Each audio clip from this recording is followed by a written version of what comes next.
Now let's understand what the ontology is. Previously, we discussed in research philosophy, ontology and epistemology makes our research philosophy and it gives the direction to our research. Now we are going to discuss about the ontology. Ontology all about concerned with the what is true and what is real. It helps to shape the reality and what it shapes means to say what is the reality and what shapes the reality.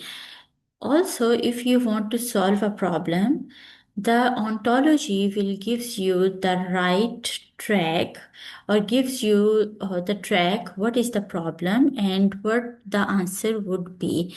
And also it helps you to understand that if there is one truth or many.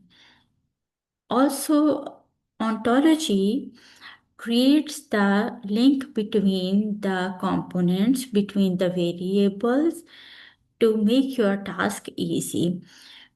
Therefore, ontology has different types: realism, critical realism, relativism, constructivism. So, related to these types, we'll discuss the later.